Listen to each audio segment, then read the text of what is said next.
నాకు కూడా గుర్తున్నా చిన్నప్పుడు ఏంటంటే ఈ సాంగ్ బాగా వినేవాళ్ళం. వింటుంటే అసలు అనిత ఎవరు? అనిత ఎవరు? అని చెప్పేసి మేమే మా దోస్తుల మధ్యలో కూడా అనుకునేవాళ్ళం.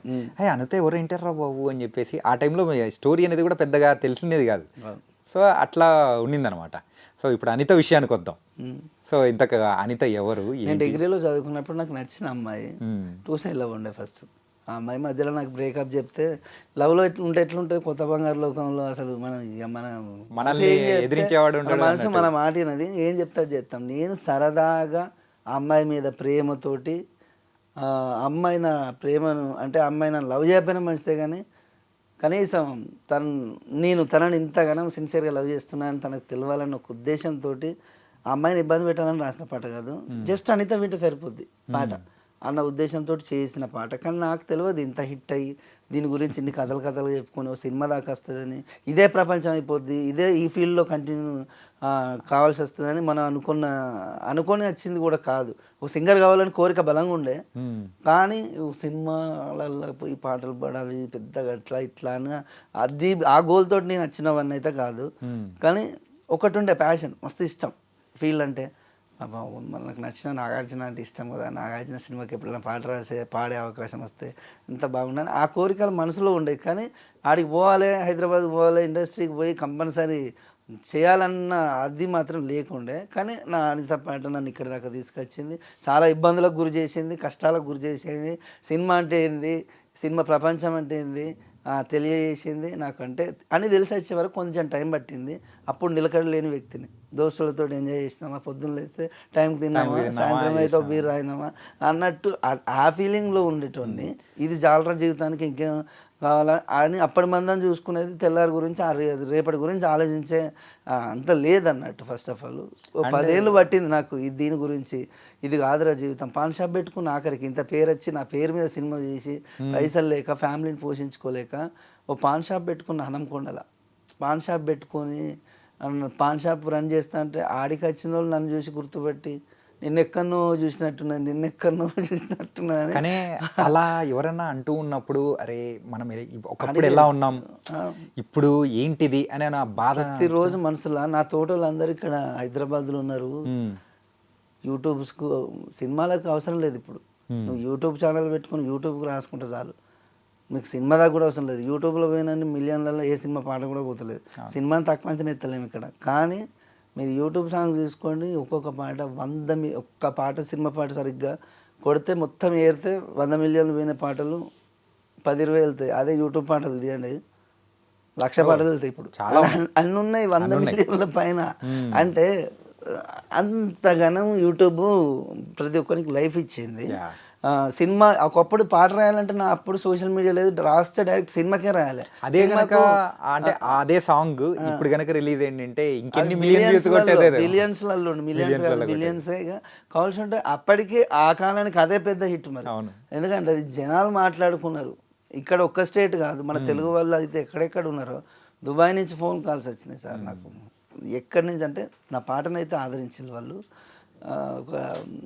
అదే నాకు ఒక మంచి ప్లాట్ఫామ్, అది నన్ను నిలబెట్టింది, ఇబ్బందులకు గురి చేసింది. ఆ పాట వల్ల నా సర్వం కోల్పోయినా అని చెప్పుకోవచ్చు. స్టడీని నేను ఇష్టపడే నా స్టడీని కోల్పోయినా, ఎన్నో ఇబ్బందులు పడ్డారు, ఎన్నో చేశారు. కానీ ఎన్ని ఉన్నా కానీ సో ఈ ఫైనాన్షియల్గా ఇబ్బందులు పడ్డాము ఇవన్నీ ఒక ఎత్తైతే అంటే పిల్లల ఆరోగ్యం అనేది కూడా సో బాగాలేదని కూడా విన్నాము. ఇప్పుడు ఎలా ఉంది ఏంటనా?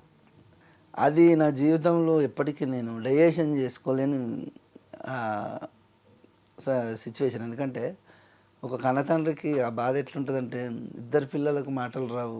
బేసిక్గా మన సింగర్, ఓకే, ఓ సింగర్ పిల్లలకు వాళ్ళకే మాటలు, నాకు దేవుడో ఇంత మంచి చక్కటి గొంతునిచ్చి నా పిల్లలకే మాటలు రాకుండా చేసిందని నేను ఎప్పటికీ నేను మా మిస్సెస్ బాధపడతాం. కానీ ఇక అదే తలుచుకుంటే మనం అక్కడే ఆగిపోతే, వాళ్ళకు మనం కన్నందుకు వాళ్ళకి ఏదో ఒకటి చేయకపోతే ఈ మనము ఉండేందుకు అన్న ఒక ఉద్దేశంతో నేను ఒకటే డిసైడ్ అయ్యి ఆ లైఫ్ను ఆ జీవితానికి సస్తి చెప్పి, కష్టము నష్టము కళామ తల్లిని నమ్ముకున్నాం మనం. ఆ కళామ తల్లి మనల్ని కాపాడుతున్న ఒక ముఖ్య ఉద్దేశంతో మళ్ళీ హైదరాబాద్కు రావడం.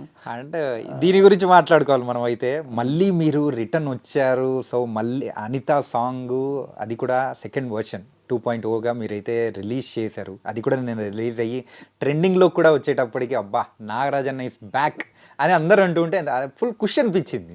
అవును. నేను కూడా మంచి కంబ్యాక్ అనే చెప్పుకోవాలి. ఆల్మోస్ట్ ఆల్రెడీ కంబ్యాక్ అయినట్టు. ఎందుకంటే నేను ఈడికి వచ్చిన కాడి నుంచి చాలా సాంగ్స్ చేసిన.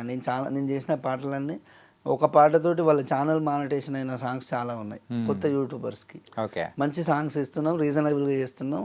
అనిత పార్ట్ 2 సాంగ్ ఇది అనౌన్స్ చేసి 2 ఇయర్స్ అయింది. కావాల్సి ఉంటే ప్రొడ్యూసర్ దీన్ని చేస్తే గట్టిగానే చేయాలని బడ్జెట్ కడకుండా ఇంత టైం పట్టింది. మంచిగా చేసిండు.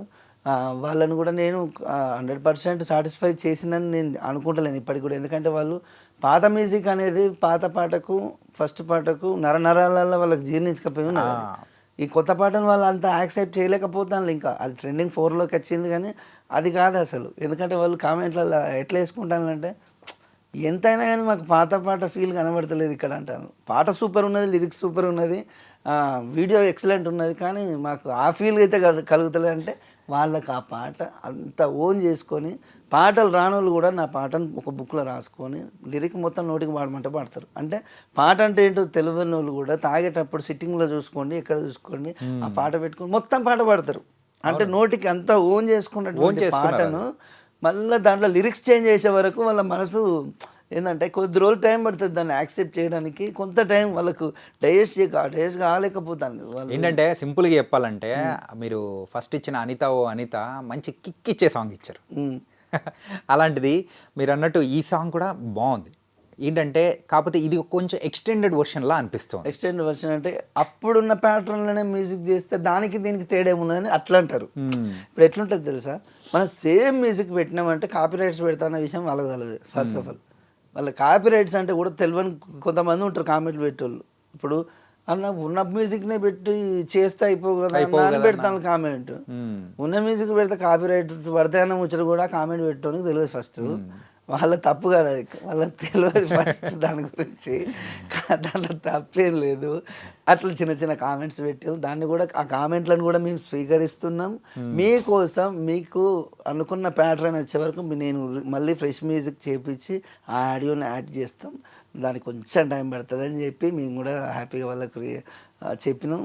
ఎందుకంటే అది మన బాధ్యత. ఎందుకంటే నిజంగా సార్ ఒక 16 సంవత్సరాల తర్వాత నాకు ఈ ప్రాబ్లం వచ్చిందంటే వేల మంది రెస్పాండ్ అయిందన్న. అంటే ఏడ్చుకుంటే నా ఇంటికి వచ్చి నా పిల్లల కంటే వాళ్ళు ఎక్కువ ఏడ్చిల్లు అసలు. వాళ్ళని నేను చచ్చిపోయాక వాళ్ళని మర్చిపోలేను. నాకు హెల్ప్ చేసిన వాళ్ళందరికీ మన ఛానల్ ద్వారా వాళ్ళకి థ్యాంక్స్ చెప్పుకుంటున్నా. ఫస్ట్ థ్యాంక్స్ చెప్పుకోవాల్సింది మీకు, first social media, all social media channels నన్ను ఎక్కడనో ఉన్నోని తీసుకొచ్చి మళ్ళీ హ్యాపీగా నాకు ఒక మంచి జీవితాన్ని ఇచ్చిందని చెప్పుకోవచ్చు.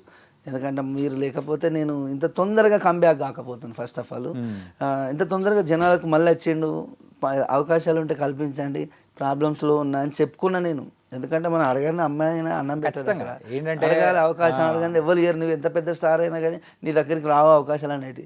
అప్పుడప్పుడు ఫోన్ చేసి ఏం సంగతి గురుగారు ఏమైనా చేస్తానులా ప్రాజెక్టులు ఏమన్నా ఉంటే మనకు చిన్న అవకాశం చెప్పండి అని అడుగుతూనే ఆ అవకాశం మన దాకా వస్తుంది. లేకపోతే వాడు ఎందుకు వాడు చేసుకుంటాను తీరా బాబు అని మనం అని ఉంటే అట్లా కాదు ఇక్కడ.